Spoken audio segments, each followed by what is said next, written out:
माँ तो माँ होती है, रुला देने वाली एक हिंदी कहानी। हेलो माँ, मैं राजू बोल रहा हूँ। कैसी हो माँ? मैं ठीक हूँ बेटे। हम दोनों ठीक है। माँ आपकी बहुत याद आती है।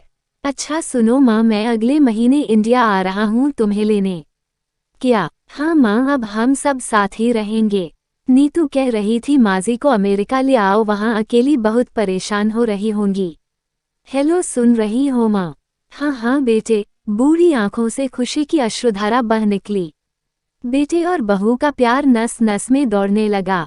जीवन के 70 साल गुजार चुकी सावित्री ने जल्दी से अपने पल्लू से आंसू पोंछे और बेटे से बात करने लगी।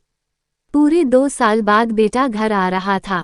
बूढ़ी सावित्री ने मोहल्ले भर में दौड़ दौड़कर ये खबर सबको सुना दी। सभी खुश थे कि चलो बुढ़ापा चैन से बेटे और बहू के साथ गुजर जाएगा। राजू अकेला आया था। उसने कहा कि माँ, हमें जल्दी ही वापस जाना है, इसलिए जो भी रुपया पैसा किसी से लेना है वो लेकर रख लो, और तब तक मैं किसी प्रॉपर्टी डीलर से मकान की बात करता हूँ। मकान? माँ ने पूछा। हाँ माँ, अब ये मकान बेचना पड़ेगा, वरना कौन इसकी देखभाल करेगा। हम सब तो अब अमेरिका में ही रहेंगे। बूढ़ी आंखों ने मकान के कोने कोने को ऐसे निहारा जैसे किसी अबोध बच्चे को सहला रही हो। आनन फानन और औने पौने दाम में राजू ने मकान बेच दिया।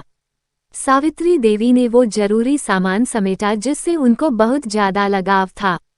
राजू टैक्सी मंगवा चुका था। एयरपोर्ट पहुंचकर राजू ने कहा, माँ तुम यहाँ बैठो, मैं अंदर जाकर सामान की जांच और बोर्डिंग और वीजा का काम निपटा लेता हूँ।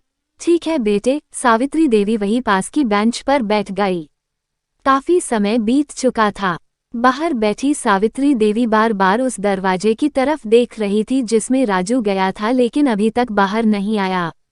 शायद अंदर बहुत भीड़ होगी सोचकर बूढ़ी आंखें फिर से टकटकी लगाए देखने लगती। अंधेरा हो चुका था। एयरपोर्ट के बाहर गहमागहमी कम हो चुकी थी। माँ जी, किससे मिलना है? एक कर्मचारी ने वृद्धा से पूछा।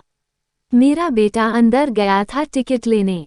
वो मुझे अमेरिका लेकर जा रहा है, सावित्री देवी ने घबराकर कहा। लेकिन अंदर तो कोई पैसेंजर नहीं है, अमेरिका जाने वाली फ्लाइट तो दोपहर में ही चली गई। क्या नाम था आपके बेटे का? कर्मचारी ने सवाल किया। राजू। सावित्री के चेहरे पे चिंता की लकीरें उभर आई।